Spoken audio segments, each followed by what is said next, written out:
blast off and strike the evil Bido Empire. One of the quintessential shoot-em-ups, R-Type is one of those that found its way from the arcades onto pretty much everything. There aren't many libraries that this doesn't appear in, and the Game Boy got numbers 1 and 2. There are only 6 stages on the Game Boy version rather than the 8 found in most versions. You fire your guns with B. Unlike most shoot-em-ups out there, you don't have an auto-fire option. It's necessary to constantly tap the button to fire, so I hope you know how to hold the Game Boy steady.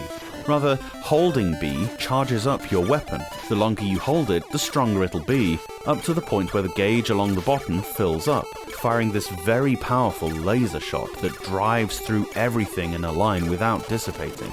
Try to keep this powered up to the maximum at every opportunity, because often a ton of enemies in a swarm fly at you in such a way that would be easy with the beam, but painful without it. Another of R-Type's distinguishing features is something called the Force. It's a small device that you get pretty early on in the game. This is a rotating, indestructible add-on to your ship that attaches to either the front or the back. You can, if you're careful, use it as a shield, taking out projectiles and enemies in your way. Pressing A ejects this force either in front of or behind you. It fires bullets simultaneously to you, and you're able to switch which side of your ship it's on this way. You can collect these orbs that also attach themselves to your ship, acting as shields. Believe me when I say you need these. They sort of trail behind your movements a little bit, but with some practice it's simple enough to keep them positioned where they're most useful. The Force is not just an additional game mechanic, but it's pretty much the most useful part of your progress. Your ship's weapons never really improve, as when you eject the Force outwards, it'll fire any upgrades you have, but your own bullets go back to the basic weapon. In other words, you need to use this thing.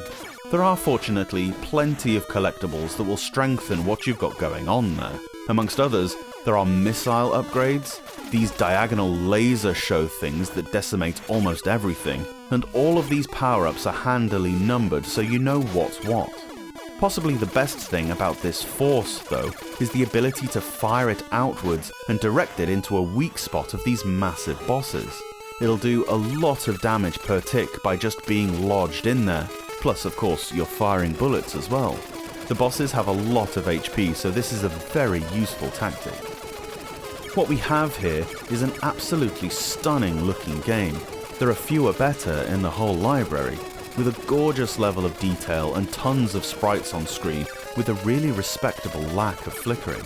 I wish the great Chris Hurlsbeck theme music that was used in the Commodore 64 and Amiga versions was there. The music in-game is excellent still, as are the sound effects. The thing that gets me most in R-Type, and this applies to pretty much every version I've played, is my own piloting skills. Sure, there are a lot of enemies, and they all have seemingly massive arsenals, but there are plenty of shields that don't dissipate, that mean you don't need to dodge everything. Sadly, these shields don't stop you ploughing your vessel into a rock face or the walls of a narrow corridor. I do this all the time. It's a hell of a tough game, notoriously so, but I managed to progress at a reasonable clip. The first part of the game I came to that really beat me up was level 4, and beat the crap out of me it did. There are fewer enemies here, but a damn tough labyrinth to navigate, whereby these large meteorite-looking things, I'm not sure what they're supposed to be, move along set patterns around this maze that you're auto-scrolling through. There's such little room for maneuver, and your shield doesn't help at all. You'll die here more times than any other part in the game. It's totally brutal, and is the only thing that stops R-Type getting a perfect score for gameplay. I don't mind difficult, but when it's not your skill, but memorization that gets you through, I'm not a fan. You need to follow the exact correct path here, which you won't know until after you've been destroyed, to survive. Several times I had to put the game down because my poor, battered brain couldn't take the failure anymore.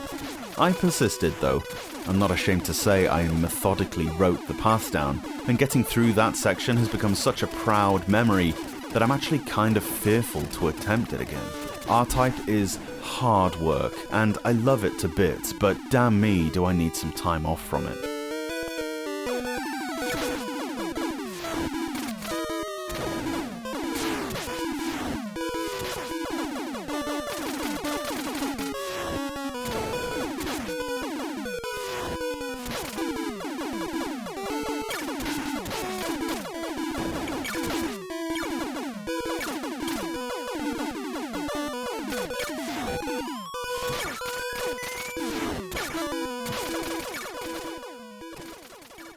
Thanks so much for watching this video. Let me know your thoughts on the game down below, and if you can spare a second, give the review a quick thumbs up, it really helps out.